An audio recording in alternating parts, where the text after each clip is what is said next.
Vamos de nuevo. Que Dios constituyó, El micro te roza en el cuello del chaleco. ahí, ahí va. Que Dios constituyó a apóstoles dados al cuerpo de Cristo. Y ahí tenemos.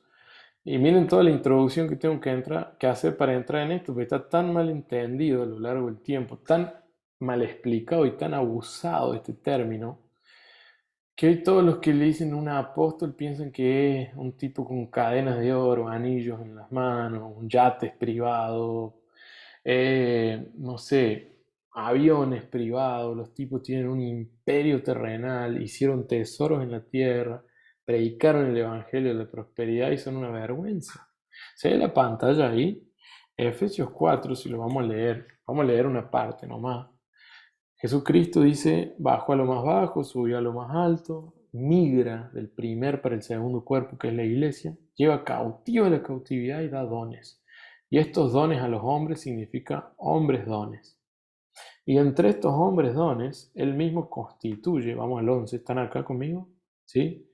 Constituye a unos apóstoles, a otros profetas, a otros evangelistas, a otros pastores y maestros juntos con un objetivo, perfeccionar a los santos para la obra del ministerio y para la edificación de qué cosa? Del segundo cuerpo de Cristo, que es la iglesia, el Cristo corporativo, hasta un determinado tiempo, cuando se termine la era de la iglesia. ¿Qué debería pasar? Todos deberíamos llegar a la unidad de la fe y del conocimiento de Jesucristo. O sea, mira, unidad de la fe, o sea, deberíamos creer la misma cosa. Se acabarían las escuelas doctrinales. Todos entraríamos en la vida de Cristo. A un varón perfecto acá es Huyos, el hijo maduro, el hijo varón, a la medida de la estatura de la plenitud de Cristo. ¿Quién es la plenitud de Cristo? La iglesia. ¿Quién es la plenitud de Dios? Cristo. ¿Quién es la plenitud de Cristo? La iglesia. ¿Quién completa a Cristo? La iglesia. ¿Dónde se corporifica Cristo? Cristo en nosotros, esperanza y gloria. Cristo se corporifica en nosotros. La iglesia es lo que de Cristo hay en mí, más lo que de Cristo hay en Joaquito, más lo que de Cristo hay en Milu, más lo que de Cristo hay en Abel, más lo que de Cristo hay en Eric, más lo que de Cristo hay en Samu, más lo que de Cristo hay en Caro, más lo que de Cristo hay en el otro hermano y el otro hermano y el otro hermano. Eso es la iglesia. La iglesia no es que somos nosotros, no. No hay nada del viejo hombre en la iglesia. Todo lo que hay en la iglesia es Cristo en nosotros. Y esa es la medida que tiene que crecer. Ve acá, la medida de Cristo en nosotros tiene que crecer hasta alcanzar una estatura. Y esa estatura tiene que ser plena. Esa plena estatura, bueno, después lo vamos a ver en Apocalipsis, está ilustrada en las primicias y en el Hijo varón de Apocalipsis 12, pero no vamos a entrar en eso. ¿Qué nos conviene agarrar acá para esta noche? Que Cristo constituyó otro tipo de apóstoles, a los cuales el autor de este libro que se llama La vida normal de la iglesia cristiana, que yo saqué de acá, que es Watchman Nee, le denomina apóstoles extraoficiales. ¿Está bien? Apóstoles extraoficiales, ¿quiénes son? Y son los que vienen después de la cruz, son los que vienen dados al cuerpo de Cristo, que la Biblia sí los llama de apóstoles, los va a llamar de apóstoles. Bueno, son aquellos que conocieron a Cristo por el Espíritu. ¿Por qué?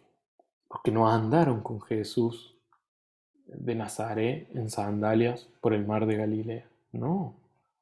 Pablo dice en 2 Corintios 5:16. ¿Qué dice Pablo? ¿Quieren que vamos juntos ahí? 2 Corintios 5:16 para ilustrar un poco. 2 Corintios 5, 2 Corintios va a decir así: a ninguno conocemos según la carne. Y ni siquiera a Cristo conocemos si lo conociéramos según la carne. Y ahí entra en una crisis. ¿Por qué? Dice, de manera que de aquí en adelante a nadie conocemos según la carne. ¿Qué significa nadie? A nadie, hermano, ni siquiera a nuestros propios hermanos. Ni siquiera a Joaquito yo lo puedo valorar por su humanidad. Yo tengo que valorar Cristo adentro de Joaquito. Tengo que encontrar al Espíritu de Cristo en Joaquito. Y cuando yo vea a Cristo en Joaquito, voy a poder ser bendecido por Joaquito. Voy a poder entrar en la comunión que dice unos a los otros, exhortándoos. No dejen de congregarse como muchos tienen por costumbre, exhortándoos unos a los otros. Pero si yo no encuentro a Cristo en la vida de mis hermanos, yo no he visto lo que es la iglesia. No sé lo que es la iglesia. Si no encuentro la porción de Cristo que le fue dado a mi hermano, estoy yendo a un club social y estoy diciendo que eso es la vida de la iglesia. Porque ¿qué pasa? A nadie conocemos según el criterio humano de juzgar, según la carne. A ver, le voy a agregar un paralelismo acá, un paralelo en Nueva Traducción Viviente, así nos ayuda un poco, ahí está. Dice, así que hemos dejado de evaluar a los otros desde el punto de vista humano. Basta, si tiene título, si no tiene título, si es rico, si es pobre, si vive en este barrio, si vive en el otro barrio, si cuánto gana por mes, si a ver si puede ayudar acá en la congregación o no. Olvídate. Ojo, Sí, señor. ¿Quién es? Dani, Samu. ¿podrías volver volver a explicar acá el Eric pide según la carne? A mí no Ahí me suena. está. Lo estoy explicando justito ahora. Según la carne significa, acá mira, desde el punto de vista humano, Eric. A nadie. ¿Por qué? Porque ¿qué pasa? En Cristo va a decir Colosenses, va a decir Efesios, no hay judío ni gentil, ni libre ni esclavo, ni docto ni indocto. Esto es muy fuerte. O sea, ningún criterio humano puede condicionar mi comunión con otro hermano. Porque, a ver, entonces voy a hacer acepción de personas, voy a empezar a juzgar las cosas desde el punto de vista humano, como dice acá. Vean, es el mismo, Eric, es exactamente el mismo versículo, el mismo capítulo en dos traducciones diferentes, que estamos haciendo un paralelo acá para apoyarnos y tener un entendimiento más amplio de lo que quiere decir esta idea. Dice, a ninguno, dice, a ver, vamos al 15, el 15, el 2 Corintios 5:15 dice, si alguno está en Cristo, nueva criatura es. Las cosas viejas pasaron, todas son hechas nuevas. ¿Y qué significa que todas son hechas nuevas? Que salí del viejo hombre y entré en el nuevo. ¿Y qué es el nuevo hombre? La iglesia, la nueva humanidad, los nacidos de nuevo, los regenerados que forman un cuerpo colectivo, renacidos, nacidos del Espíritu, ¿eh? Eh, Perdón, es el 17. Me voy a extender un poquito más. El 15 dice algo muy poderoso también, ¿eh? Dice que Él murió por nosotros para que los que viven tomen su cruz de una vez y vivan para Cristo, caramba.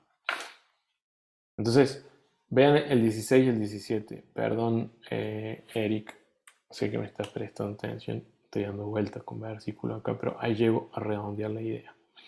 Segundo de Corintios 5, 16 al 17. ¿Cuál es la manera de juzgar según la carne? ¿Cómo conocemos según la carne?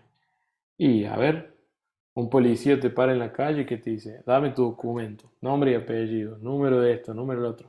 Te está conociendo según la carne. Argentino, nacido en Córdoba, vive en barrio no sé cuánto, hijo de tal y tal, este es su apellido, este es su nombre, tiene tantos años de edad. Todo eso es lo que vivimos en el punto de vista humano, en la carne.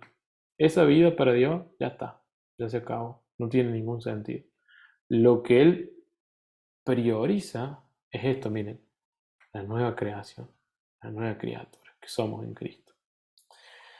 Y acá empieza un tema profundo, pero déjenme tocarlo, a ver si ya hay que terminar ya en un ratito, pero por favor, déjenme contextualizar, porque estamos aprendiendo lo que es iglesia, solo que con otros versículos. Dice así, y aún si a Cristo conocimos según la carne, ay, ay, ay, ya no lo conocemos así. ¿Qué significa conocer a Cristo si aún a Cristo conocimos según la carne?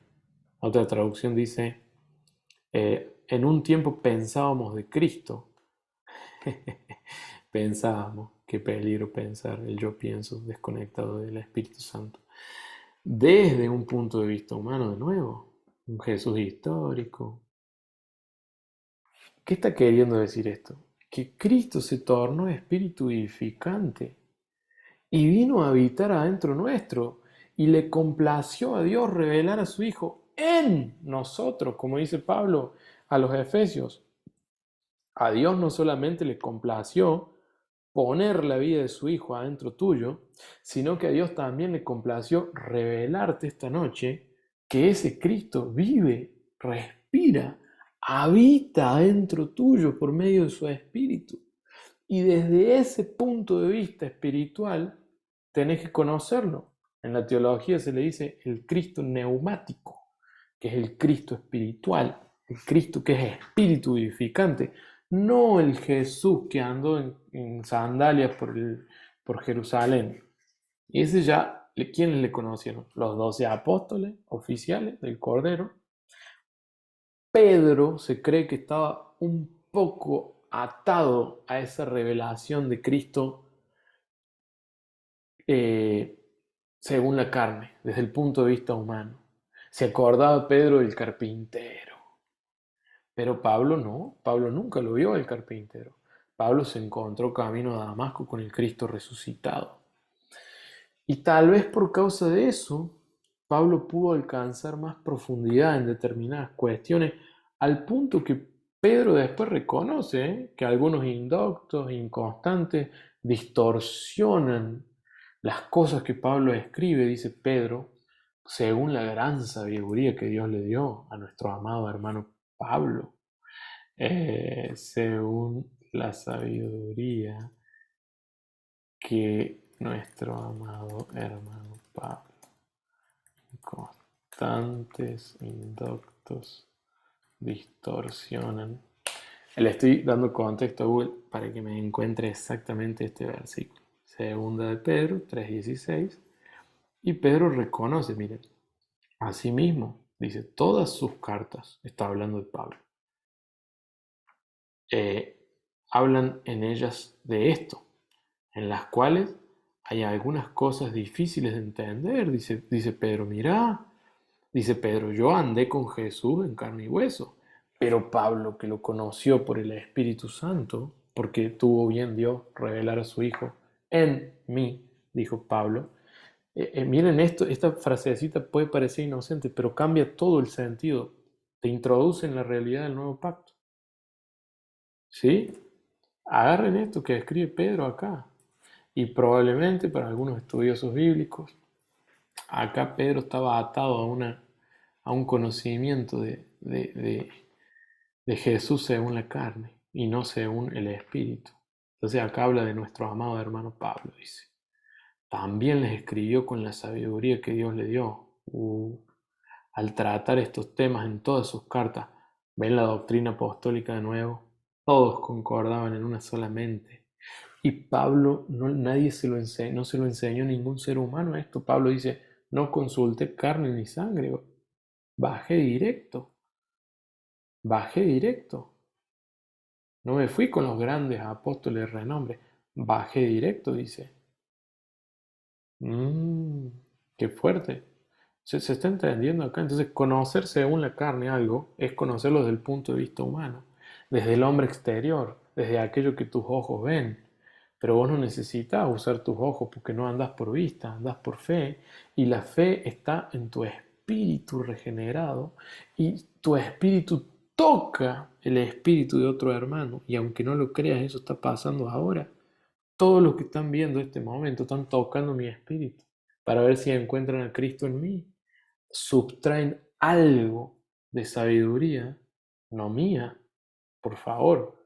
Si es mía no sirve para nada. Sabiduría que viene de lo alto.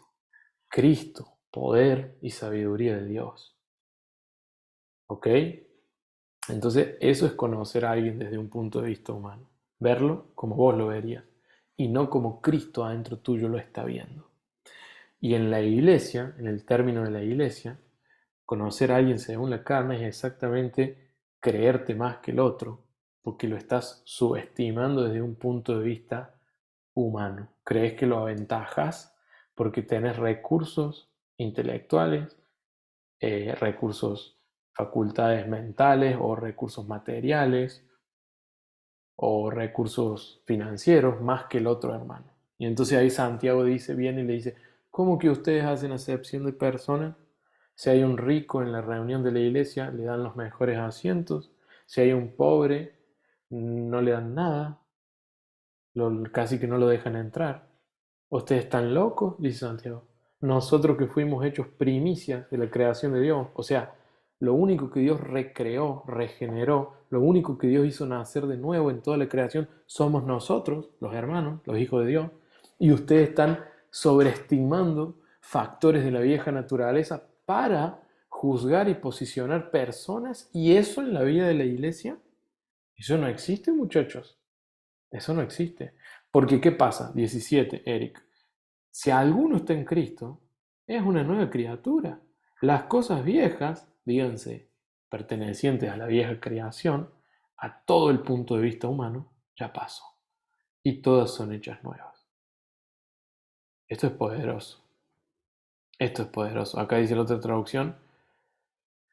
Todo el que pertenece a Cristo se ha convertido en una persona nueva. Esa es la persona que yo quiero ver. No quiero ver el Eric antes de Cristo.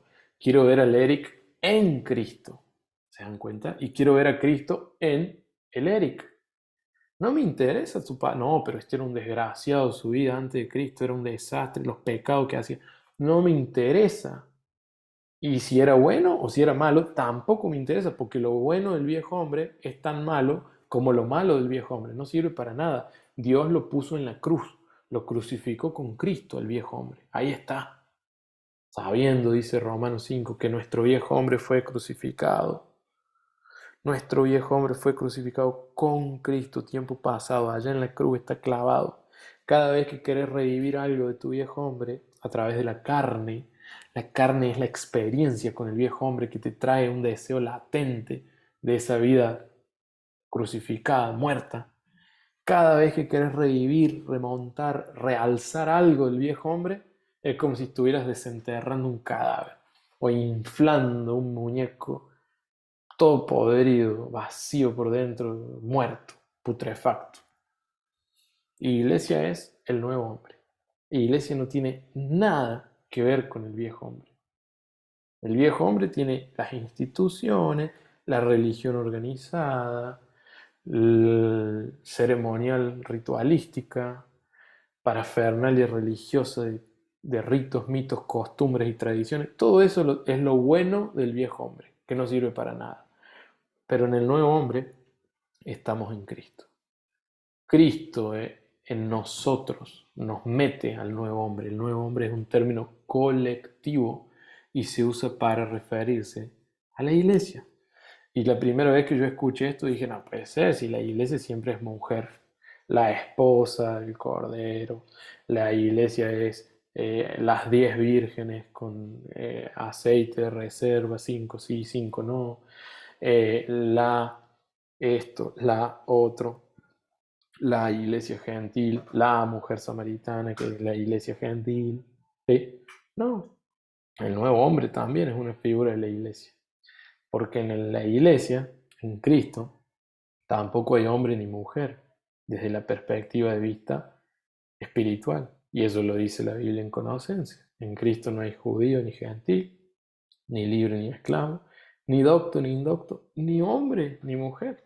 O sea que no, a ver, en la iglesia espiritual, ¿está bien? Luego vamos a entender ahora la iglesia local, que como estamos en este cuerpo de carne y hueso, rige una cuestión de naturaleza en donde la autoridad es dada al hombre, en donde hay ciertas funciones que es dada al hombre y otras a la mujer, y eso ya lo vamos a entender. Pero me van siguiendo hasta ahora, ¿se entiende? O está muy difícil, tipo volando por las nubes la cabeza, no veo la hora que este tipo termine porque no entiendo un pepino. Estamos bien. Está bien. Bueno, ok. Sigamos un poquito más entonces. Sigamos un poquito más, que ya me equivoqué. Corté la grabación pasada, pero voy a dejar este como parte 2. Entonces, bajo esa perspectiva, veamos que el primer apóstol enviado es por el Padre, Jesucristo. Los segundos 12 apóstoles son enviados por el Hijo, son los 12 del Cordero. Y los apóstoles extraoficiales son enviados por el Espíritu Santo. al cuerpo de Cristo para edificación. ¿En dónde? En las localidades, para implantar iglesia en las localidades. ¿Y las localidades dónde están? En las naciones. Entonces, los apóstoles extraoficiales son aquellos que, no que conocieron a Cristo según el Espíritu y no lo pudieron ver en carne y hueso. Son hombres dones dados al cuerpo que aparecen en Efesios 4 para edificar el cuerpo de Cristo. Son enviados por el Espíritu Santo y completan los sufrimientos de Cristo por su cuerpo, que es la iglesia, hasta el fin de esta era. Esto lo dice Colosenses 1:24, como los vencedores en la iglesia. Qué bonita figura, qué bonita figura. Y acá tenemos las recompensas en el tribunal de Cristo. El apóstol de todos, que es Jesucristo, la recompensa que Dios le dio es someter todo bajo sus pies. Le dio un nombre sobre todo nombre, que se nombre en esta era y en la era venidera. Le dio el poder de encabezamiento y de sujeción sobre todo.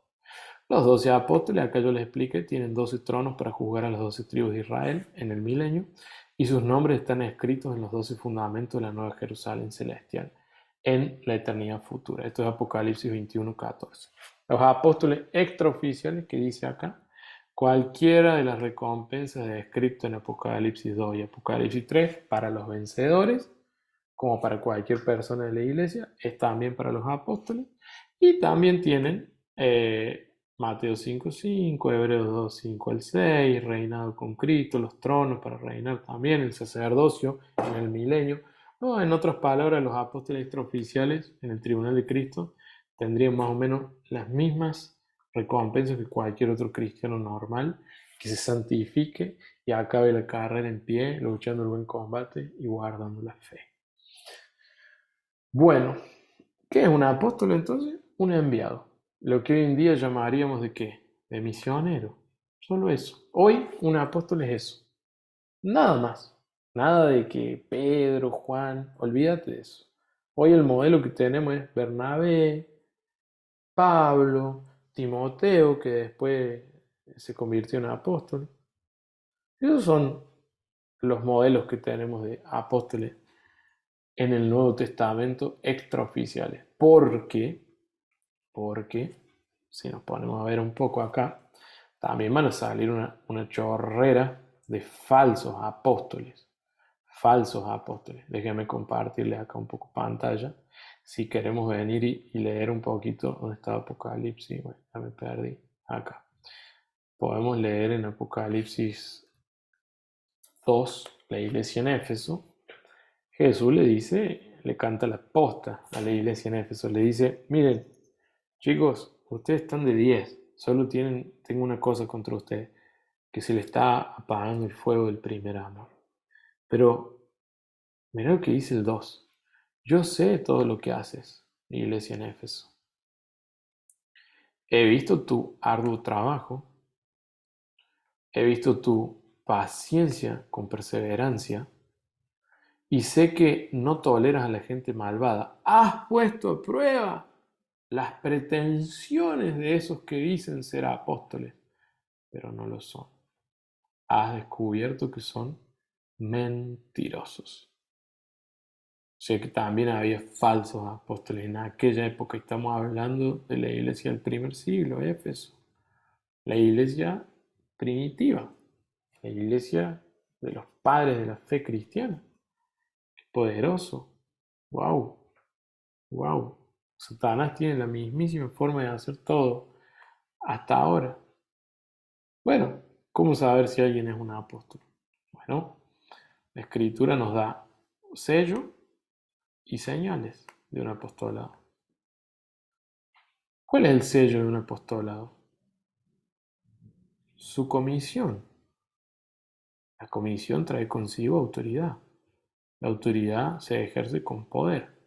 O sea, hace de cuenta que la comisión, hace de cuenta que el apóstol es un policía.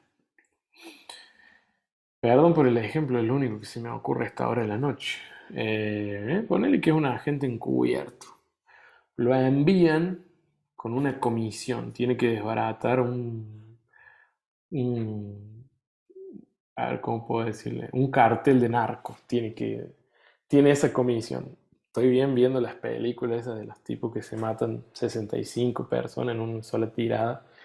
película de acción barata, pero bueno, pongan imaginación. Un policía encubierto, antinarcótico, tiene que ir y acabar con un cartel. Esa es su comisión. Se le da una placa, un distintivo, que es su autoridad, y se le da un poder, que es su pistola. El poder sin autoridad no lo puede usar.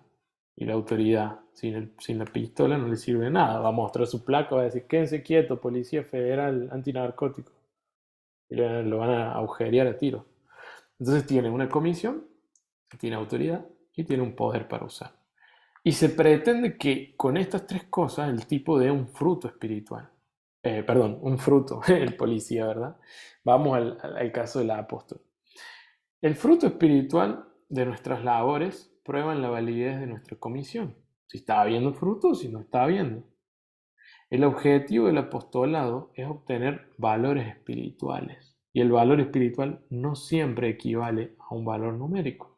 Porque vos va a haber un chanta que predique el evangelio de la prosperidad, el coaching cristiano que le acaricia el ego a las personas y se va a llenar de personas. Y él se va a autointitular apóstol y va a decir que el dueño de esa congregación, que le den los diezmos porque su manto es profético y poderoso y qué sé yo cuánto y pa. Porque miren, si Dios no estuviera con nosotros, no habría todo este compendio de personas y todo este despliegue de estructuras monstruosas y predios magnificentes hechos con las donaciones de personas inducidas bajo un evangelio que no está en la escritura. Pero bueno, perdón, se me fue la mano un poco, pero es que es la única forma que tengo de ilustrarlo. Pablo entonces en 1 Corintios 9:2 le va a decir así, miren, ustedes están preocupados en saber si yo tengo una comisión apostólica o no. Ahí se los muestro. El sello de mi apostolado son ustedes en Cristo, ustedes en el Señor. Punto final. Por otro lado tenemos las señales. ¿Cuáles son las señales? Bueno, en Colosenses 1, 11 al 12 hay una que es interna y en 2 Corintios 12, 12 hay otra que es externa. El poder dual está escrito, ¿verdad? Un poder interno y otro externo, una manifestación interna y otra externa de un poder espiritual en Cristo, el poder del Espíritu Santo que sostiene esta comisión. Por el lado de adentro es paciencia, fortaleza interna para soportar bajo presión y completar los sufrimientos de Cristo. O sea, que puedas sufrir hasta que Cristo sea formado en el interior de X personas y esa obra apostólica dé un fruto, que es la iglesia local.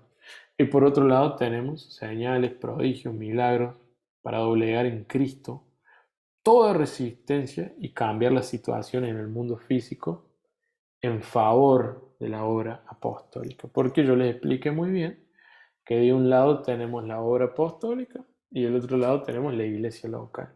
La obra apostólica termina cuando la iglesia local ya está establecida. ¿Está bien? ¿Y qué hacen los apóstoles en esta era? ¿Siguen a Jesús por donde quiera que va en Galilea? No, si Jesús está en el tercer cielo. ¿Qué hacen? Hacen lo siguiente. Y una salvedad acá, que esto está muy claro en la Biblia.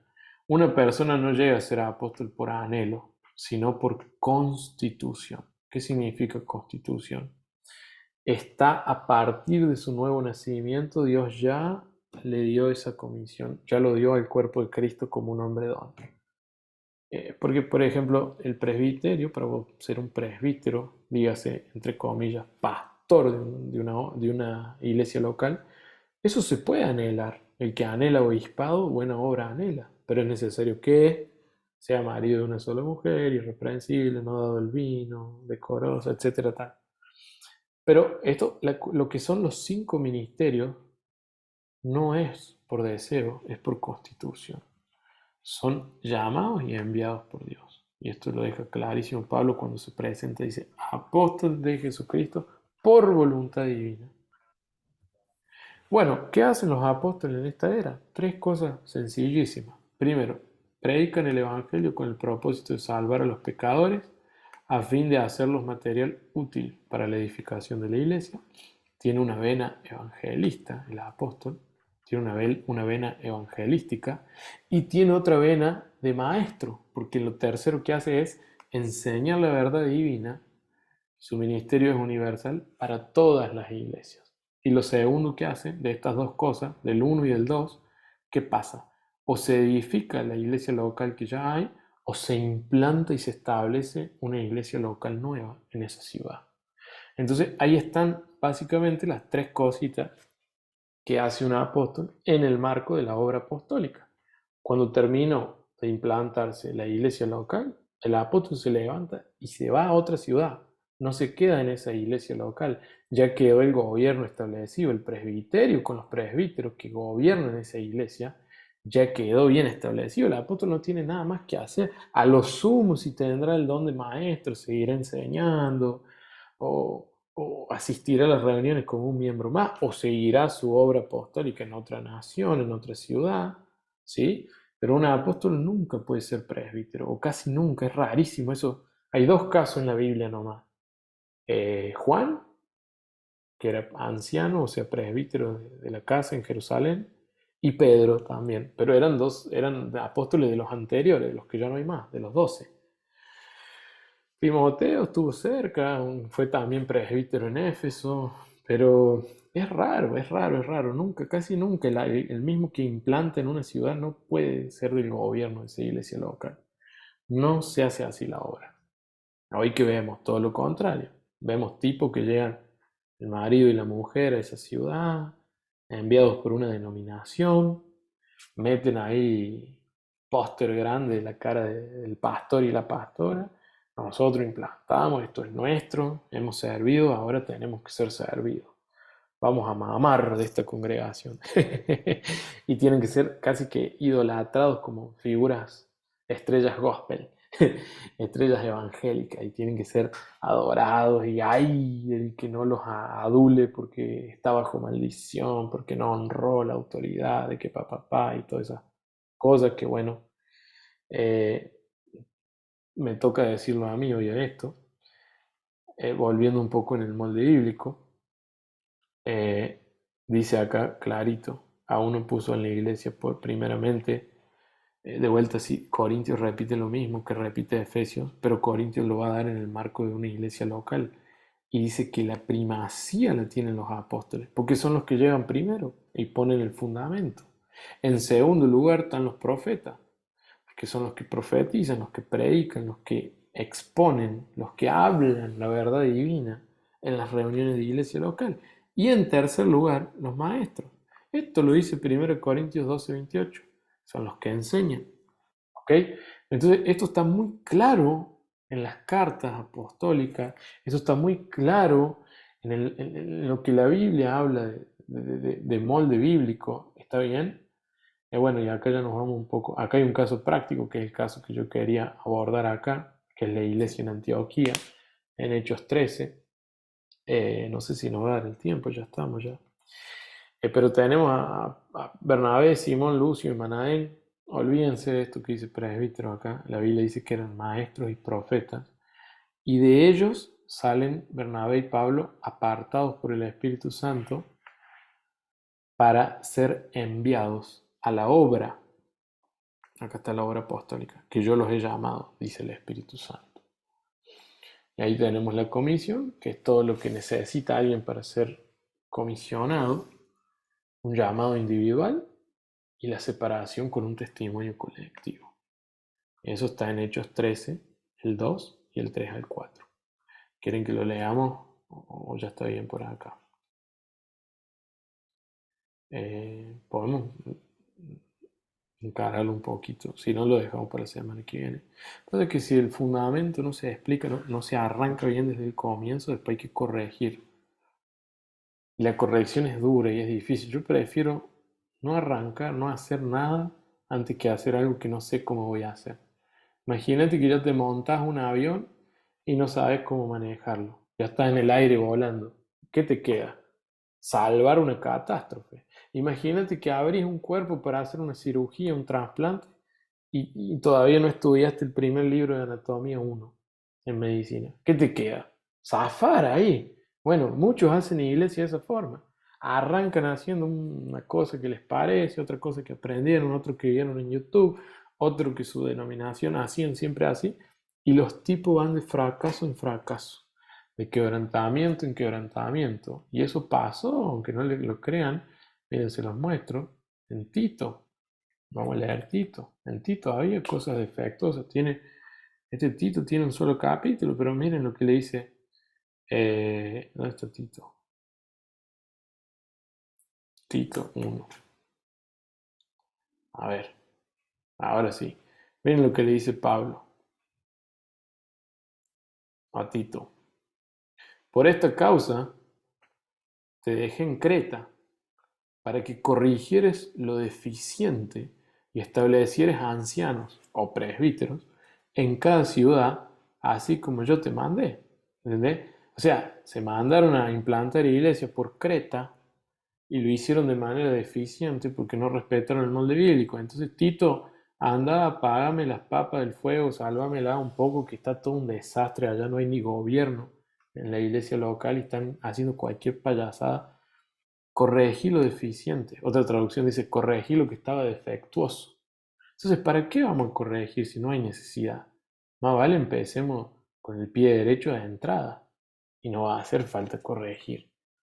Está bien, pero esto lleva un tiempo y ese tiempo lo estamos tomando ahora para comprender cómo es que se hace, para embarcarnos en una aventura juntos en unidad de la fe, creyendo la misma cosa, mirando hacia el mismo norte, que no es algo que yo me inventé o que alguien me enseñó, es algo que está en la palabra de Dios, lo hemos tenido siempre acá, lo hemos tenido siempre al frente de nuestro ojo, pero de cierta manera no lo hemos podido ver. Bueno, yo quería agarrar Hechos capítulo 13, no voy a poder porque ya se hace muy tarde, pero se los doy de tarea.